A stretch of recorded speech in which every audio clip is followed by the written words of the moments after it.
రిమాండ్లో ఉన్న కుమారుడు మిథున్ రెడ్డిని కలుసుకోవడానికి మాజీ మంత్రి పెద్దిరెడ్డి రామచంద్రారెడ్డి బుధవారం రాజమండ్రి వచ్చారు. ఈ సందర్భంగా వైసీపీ శ్రేణులు స్వాగతం పలికారు. లిక్కర్ స్కామ్ లో అరెస్టు కాబడి సెంట్రల్ జైల్లో రిమాండ్లో ఉన్న మిథున్ రెడ్డితో ములాఖత్ సందర్భంగా రాజమండ్రి వస్తున్న వైఎస్ఆర్సీపీ సీనియర్ నాయకులు మాజీ మంత్రి పెద్దిరెడ్డి రామచంద్రారెడ్డికి రాజమండ్రి పార్లమెంటు నియోజకవర్గ నాయకులు బుధవారం స్వాగతం పలికారు. కొవ్వూరు టోల్గేట్ వద్ద వైఎస్ఆర్ కాంగ్రెస్ పార్టీ యువజన విభాగం రాష్ట్ర అధ్యక్షులు జక్కంపూడి రాజా, వైఎస్ఆర్సీపీ రాజమండ్రి పార్లమెంటు నియోజకవర్గ ఇన్ఛార్జ్ డాక్టర్ గూడిరి శ్రీనివాస్, మాజీ మంత్రి తానేటి వనిత, మాజీ ఎమ్మెల్యేలు రౌతు సూర్యప్రకాశ్రావు, తలారి వెంకట్రావు తదితరులు ఘనంగా స్వాగతం పలికారు. పెద్దిరెడ్డి రామచంద్రారెడ్డికి స్వాగతం పలికి రాజమండ్రి సెంట్రల్ జైలు వద్దకు భారీ కాన్వాయిగా వచ్చారు. రాజమండ్రి సెంట్రల్ జైలు వద్దకు జక్కంపూడి రాజా, డాక్టర్ గూడూరి శ్రీనివాస్, రౌతు తదితరులతో పాటు మాజీ మంత్రి కారుమూరి అంగేశ్వరరావు, మాజీ ఎమ్మెల్యే తోట త్రిమూర్తులు, దవులూరి దొరబాబు, మిథున్ రెడ్డి కుటుంబ సభ్యులు, పెద్ద ఎత్తున పార్టీ శ్రేణులు, ఇన్ఛార్జీలు, నాయకులు చేరుకున్నారు. ములాఖత్తుకు పెద్దిరెడ్డి రామచంద్రారెడ్డితో పాటు మాజీ హోంమంత్రి తానేటి వనిత, మాజీ ఎంపీ మార్గాని భరత్ రామ్ వెళ్లారు. వారిని ట్రీట్ చేసే విధంగా ఇక్కడ పరిస్థితులు ఉన్నాయి. మరి ఒక ప్రజాప్రతినిధికి ఇవ్వాల్సిన గౌరవాన్ని ప్రజాప్రతినిధులుగా ఉన్న చంద్రబాబు నాయుడు కానీ వారి మంత్రివర్గ సభ్యులు కానీ ఎందుకు విస్మరిస్తూ ఉన్నారో నాకు అర్థం కావడం లేదు. మరి ఇది ఇలాగే కొనసాగిన ఇబ్బంది లేదు. వైఎస్ఆర్ కాంగ్రెస్ పార్టీ శ్రేణులు తప్పకుండా ఈ పరిస్థితిని అధిగమించి ఈ ప్రభుత్వానికి బుద్ధి చెప్పే రోజులు దగ్గరలో ఉంటాయి. మరి నేను ఒకటే చెప్తా ఉన్నాను, ఒక ప్రజాప్రతినిధులకు న్యాయపరంగా ఇవ్వాల్సిన సౌకర్యాలన్నీ కూడా ఇవ్వాలన్నా పని లేదా? వారిని టెర్రరిస్టుల మాదిరి చూసి ఆ విధంగా మీరు వారిని ట్రీట్ చేస్తారా?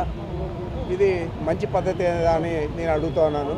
ఏదేమైనా కూడా ఈ ప్రభుత్వం తీసుకునే చర్యలన్నీ కూడా మేము ఖండిస్తూ ఉన్నాం. మీరు చేసే ఈ తప్పుడు విధానాలు రాబోయే రోజుల్లో ఇది ఒక అలవాటుగా మిగతా ప్రభుత్వాలకు కూడా మారకూడదని చెప్పి నేను తెలియజేస్తా ఉన్నా. గారిని ఇంత దారుణంగా అక్రమంగా అరెస్ట్ చేసి ప్రతిపక్ష నోర్లు నొక్కే కార్యక్రమము ఇవాళ ఆంధ్రప్రదేశ్ ప్రభుత్వం చేస్తూ ఉంది. ఇవాళ జగనన్న వారియర్స్ మేమంతా కూడా ఖచ్చితంగా మీరు ఎన్ని అరెస్టులు చేసినా ఏం చేసినా ఎక్కడా కూడా వెనికేది లేదు, జడిసేది లేదు. ఇవాళ ఖచ్చితంగా మేమంతా కూడా పోరాడతాము. మిథున్ రెడ్డి గారికి బాసటగా ఆంధ్రప్రదేశ్ వ్యాప్తంగా వైఎస్ఆర్సీపీ ప్రతి ఒక్క శ్రేణి కూడా నడుం కట్టి ముందుకున్నామని ఈ సందర్భంగా తెలియపరుస్తూ, ఇవాళ ఆంధ్రప్రదేశ్ రాష్ట్రంలో జరిగేది ఇప్పుడు జరుగుతూ ఉంది స్కామ్. గత ప్రభుత్వంలో చంద్రబాబు నాయుడు గారు ముఖ్యమంత్రి కింద ఉన్నప్పుడు డిస్టిలరీస్కి ప్రివిలేజ్ ఫీ అనేది తగ్గించారు. 3,000 కోట్ల రూపాయలు ప్రివిలేజ్ ఫీ తగ్గించి అప్పుడు క్విడ్ ప్రోకో జరిగింది. మళ్ళీ ఇప్పుడు సిండికేట్లతో ఏ రకంగా వ్యవహారం చేస్తూ ఉన్నారు. గతంలో లిక్కర్ సేల్స్ గణనీయంగా తగ్గింది, లిక్కర్ అమ్మకాలు గణనీయంగా తగ్గింది, రెవెన్యూ గణనీయంగా పెరిగింది. నమస్కారం అండి.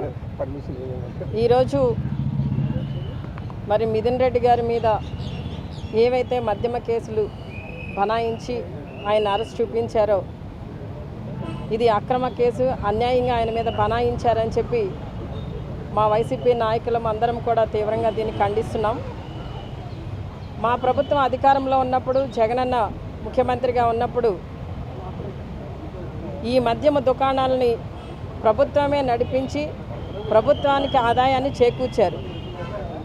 ఆ రోజున మరి ఆ విధంగా నడిచిన ఈ మద్యమ షాపులు మరి వాటిలో ఈ రోజున స్కామ్ జరిగిందని చెప్పి లేనిపోని నిందలన్నీ కూడా మా ఎంపీ మిథున్ రెడ్డి గారి మీద మోపి ఆయన్ని ఈ విధంగా మరి జైలు పాలు చేయడం అనేది నిజంగా మరి మేమందరం కూడా బాధపడుతూ